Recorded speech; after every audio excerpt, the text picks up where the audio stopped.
In January 2017, the old Macy's inside the Landmark Mall in Alexandria, Virginia went dark. 3 floors of stripped shelves and empty space. The parking lot was cracked and quiet. 12 weeks later, homeless families were sleeping inside it. A nonprofit had ripped out the perfume counters and clothing racks and replaced them with bedrooms, bathrooms, and a full cafeteria. The mirrored columns stayed. From the outside, it still looked like a department store. Inside, it had become a home. But that single Macy's was just the beginning.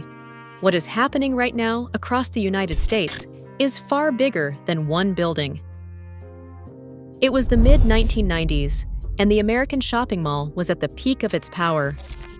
There were roughly 1,500 enclosed malls scattered across the country, and they were the beating heart of suburban life. Teenagers hung out at the food court on Friday nights. Families did back-to-school shopping at JCPenney. Grandparents walked laps on weekday mornings before the stores even opened. You could spend an entire Saturday at the mall and never run out of places to go. For decades, it was the closest thing America had to a town square. Then the internet happened. Amazon launched in 1995, selling books out of a garage. Within 20 years, it was selling everything and delivering it to your front door in 2 days. The mall never recovered. Between online shopping, the rise of big box stores like Walmart and Target, who wanted their own standalone buildings, and the simple reality that too many malls had been built in the first place, the decline was fast and it was brutal. Anchor stores that had been the lifeblood of these buildings started closing one by one. Sears, JCPenney, Macy's. Each closure pulled foot traffic away from the smaller stores, and once the anchor went dark, the rest of the mall usually followed within a few years. By 2020, the number of operational enclosed malls in the United States had dropped below 1,000. According to industry analysts, roughly 25% of the ones still standing could close within the next few years. Right now, 34 million square feet of American mall space sits completely vacant. Empty anchor stores the size of football fields, surrounded by acres of cracked asphalt that used to be packed with cars on a Saturday afternoon. Cities across the country are staring at these massive structures, asking the same question. What do we do with all this dead space? But the dying malls were only half the equation. The other half was unfolding on the streets. While malls were going dark, homelessness in America was climbing to levels not seen in decades. On a single night in January 2024, over 770,000 people were counted as homeless across the United States. That was the highest number ever recorded since the government started tracking this data. The 2025 count showed a small decline to roughly 745,000. But those numbers are still staggering. More than 250,000 of those people were sleeping outside. On sidewalks, in parks, under highway overpasses, in the back seats of cars. And the root cause is straightforward. America has a housing shortage of somewhere between 3 and 6 million units. Rents have been climbing faster than wages for years. Combine that with job loss, medical debt, mental health struggles, or plain bad luck, and the result is hundreds of thousands of people with nowhere to go. So on one side, massive empty buildings with working plumbing, electricity, and parking lots. On the other, hundreds of thousands of people sleeping on concrete. The connection seems obvious, but actually making it happen, that took a priest, a nonprofit, and a real estate executive who grew up poor. The story starts in Alexandria, Virginia, a suburb just outside Washington, D.C. A nonprofit called Carpenter's Shelter had been helping homeless families in the area since 1988. The organization was originally inspired by Father Tony Casey of Blessed Sacrament Church, who spent years housing homeless people in his church basement before the building was torn down.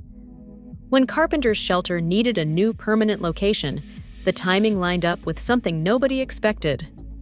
The Landmark Mall had just shut its doors, and the old Macy's inside it was sitting empty. The mall's owner was the Howard Hughes Corporation, based in Dallas. They had plans to eventually redevelop the entire property, but those plans were still years away. In the meantime, all that space was doing nothing but costing money in maintenance and security. Then a senior official at Howard Hughes named Mark Bullmash got a call from Carpenter's Shelter with an unusual proposition. Could homeless families move into the old Macy's? Bullmash had grown up in Flint, Michigan. He understood poverty firsthand. He did not hesitate.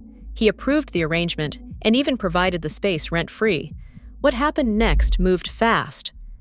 The nonprofit had just 12 weeks to strip the interior of everything that was once Macy's and build something completely new inside.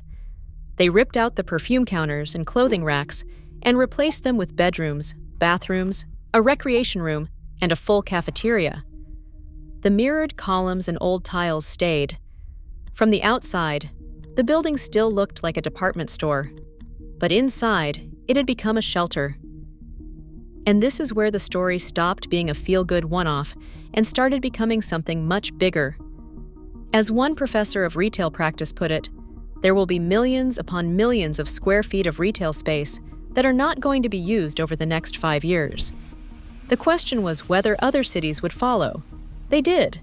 But one converted Macy's does not solve a crisis affecting 700,000 people. The real question was whether this idea could work at a completely different scale. Whether you could move beyond emergency shelter and build actual permanent housing inside these dead buildings. About 300 miles north, in a suburb of Rochester, New York, someone was already proving that you could. The Iron Dequoit Mall had opened in the early 1990s with anchor stores like Sears, JCPenney, and Sibley's.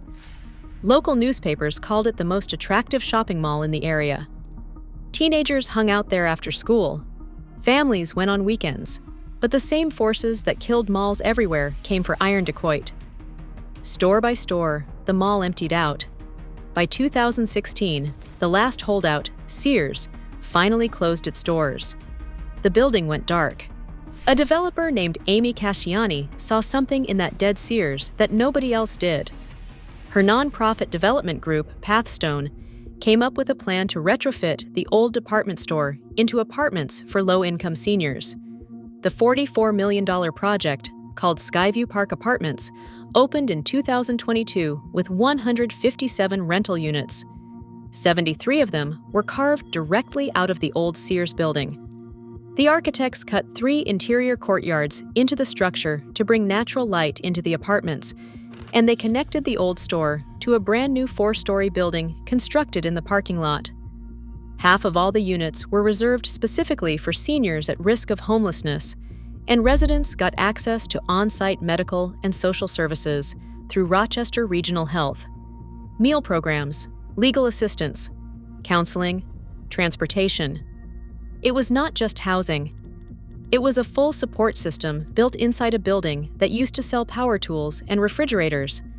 Iron Dequoit proved something that Alexandria only hinted at. Emergency shelter was one thing, but you could go further. You could build permanent, dignified housing with wraparound services inside a dead mall, and you could do it at a cost that made financial sense. What nobody was talking about, though, was what happened to the people who had no roof at all when winter came. This is the part of the conversation that gets overlooked. When people hear the word homeless, they picture someone sleeping under a bridge in the summer. But for hundreds of thousands of Americans, especially older adults, the reality is far more dangerous than that. When winter hits and you do not have a heated home, your body temperature starts dropping fast. An unheated house can fall below 50 degrees Fahrenheit within hours of losing power. Add wind, rain, or displacement, and hypothermia becomes a real threat. Seniors are especially vulnerable because aging bodies regulate temperature less efficiently. Children lose body heat 4 times faster than adults because of their smaller body mass, and this is not just a problem for people living on the street. Every winter, millions of American families lose power during storms and ice events. The Texas grid failure in 2021 left 4.5 million homes without heat for days. Indoor temperatures dropped to the low 30s. People froze to death in their own living rooms. During the Buffalo blizzard of 2022, dozens of people died trapped in their cars and homes. If you have elderly parents, young grandchildren, or you live anywhere that winter storms or power outages are a possibility, having some kind of emergency thermal protection just makes sense. Something I keep in my own car and bought extras for my parents is called TerraShell. It is an emergency thermal bivy, basically a compact sleeping bag that uses a reflective lining to trap up to 90% of your body heat without batteries, gas, or electricity. You climb in, and your own body does the work. It fits in a glove box or a closet, weighs about 4 ounces, and it is the kind of thing you are very grateful to have during a blackout or a stranded car situation. I put a link in the description if you want to check it out. Especially worth having a couple around if you have family members who are older or living alone. And that is exactly why converting these massive empty buildings into warm, safe shelter matters as much as it does. Exposure kills people every single year in the United States, and it disproportionately kills people who do not have stable housing. Not everyone was converting old department stores one building at a time, though. Some architects had started thinking at a completely different scale. In 2018, a firm called KTGY Architecture and Planning, based in Los Angeles, unveiled a concept they called Rehabit. The idea was ambitious. Take a typical 86,000 square foot anchor store, the kind you find in almost every dead mall in America, and transform it into a mixed-use transitional housing facility. Their blueprint included 4 different sizes of sleeping accommodations, from 20-bed communal pods for emergency shelter to individual 2-bed apartment units for residents moving toward stability. But sleeping quarters were just the beginning. The Rehabit concept also included job training centers, community gardens on repurposed rooftop space, dining halls, recreational areas, and even small retail storefronts along the path that connects the building to the rest of the mall. The point was not just to give people a bed. It was to give them a path back into society inside a building that already had the plumbing, the electricity, and the infrastructure to support it. The designers made a deliberate choice not to make these spaces look or feel like traditional homeless shelters.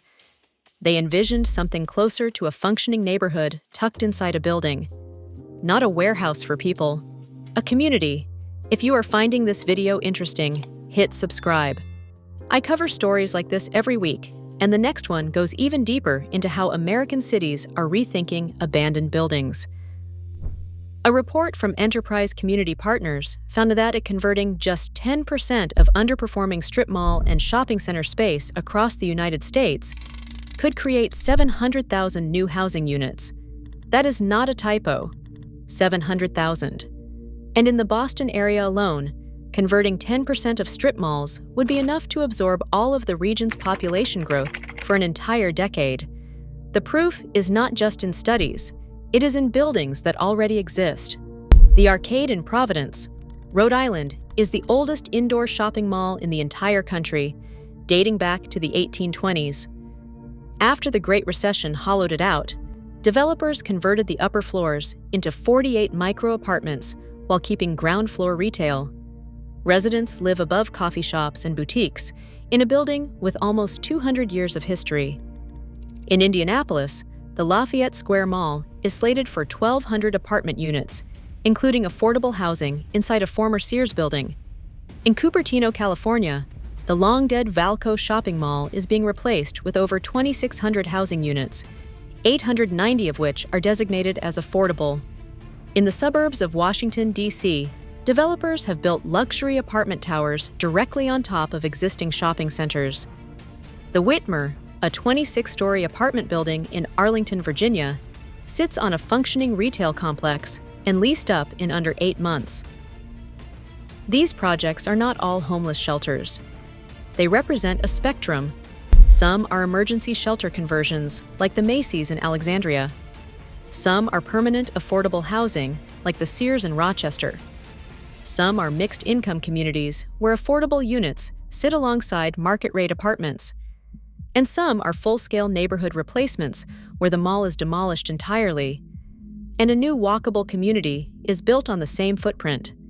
Dead retail space, once a symbol of economic decline, is being reimagined as the raw material for the next generation of American communities.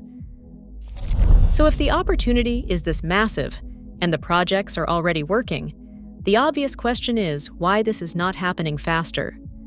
The answer involves a tangle of politics, zoning laws, and resistance to change that has blocked housing in America for decades. In most American cities, shopping malls sit on land that is zoned for commercial use. That means you cannot legally build residential units there without going through a rezoning process, which requires public hearings, city council votes, and months or sometimes years of bureaucratic navigation. Even when a mall has been completely dead for a decade, the zoning on that land still says retail. Changing it requires political will, and political will requires community support. Community support is where things get messy. When a developer proposes turning a dead mall into affordable housing or a homeless shelter, some local residents push back hard. They worry about property values dropping. They worry about increased traffic. They worry about who their new neighbors would be. This reaction, sometimes called NIMBYism, for not in my backyard, has killed more housing projects in America than any other single factor. People are fine with solving homelessness as a concept. They just do not want the solution built on their block. But some states are starting to push past this. California passed 2 bills in 2022 that made it significantly easier to build housing on land originally zoned for commercial use. The goal was to cut through the red tape and get new units built faster.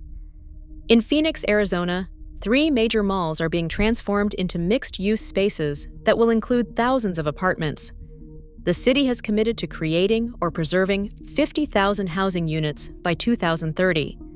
And the funding side is just as complicated. The Skyview Park project in Rochester required a combination of federal low-income housing tax credits, state bonds, and $23 million in direct subsidy from New York State. These are not simple deals. They require coordination between developers, nonprofits, state governments, and federal agencies. When any single piece falls apart, the whole project stalls for years. Still, the trend is moving in one direction, and the bigger shift goes beyond any single project. What we are watching is a fundamental rethinking of what American suburbs are supposed to look like. For 60 years, the suburban model was simple. You drive to the mall to shop. You drive to a different building to work. You drive home to sleep. Everything is separated. Everything requires a car. But that model is breaking down. Malls are closing. Remote work is changing where people need to live. And the cost of building brand new housing from scratch on brand new land is getting prohibitively expensive. Converting existing commercial space is cheaper because the infrastructure is already there. The water lines, the sewer connections, the electrical systems, the roads, and the parking are all built and paid for. You do not need to clear a forest or pave a new road. You just need to reimagine what is already standing. June Williamson, a professor of architecture at City College of New York, who has written multiple books on suburban building reuse, put it this way: all the land that is already developed for retail use and scattered at very low density all around the United States has the capacity to accommodate all different kinds of housing types. In other words, the solution to the housing crisis might already be built. It is just sitting empty, waiting for someone to ask the right question. There are limits. Not every dead mall can become housing. Some buildings are in such poor condition that renovation costs exceed the price of building new. Some are in locations with no public transit access, which makes them impractical for low-income residents who may not own cars. And the political battles over zoning and community resistance are real, ongoing, and far from settled. But more cities are rewriting zoning codes to allow residential use in commercial zones. More developers are seeing the financial opportunity, and more communities are realizing that a functioning apartment building generates more tax revenue and more neighborhood activity than a dead department store that has been sitting vacant for a decade. Over 700,000 Americans will sleep without a permanent home tonight. Millions of square feet of enclosed, climate-controlled retail space will sit dark and empty. The math is not complicated. The politics are. But project by project, city by city, the gap between those two realities is starting to close. Back in Alexandria, the old Macy's that became a shelter still has its mirrored columns. The families who lived there moved through the program and into permanent housing. The building proved that a department store could become something more useful than a monument to shopping. It just took someone willing to see a home where everyone else saw an empty store. Whether it happens fast enough is the question nobody can answer yet, but at least the question is finally being asked. If you want to see how other American cities are rethinking abandoned buildings, that video is on screen now. And if you made it to the end, subscribe.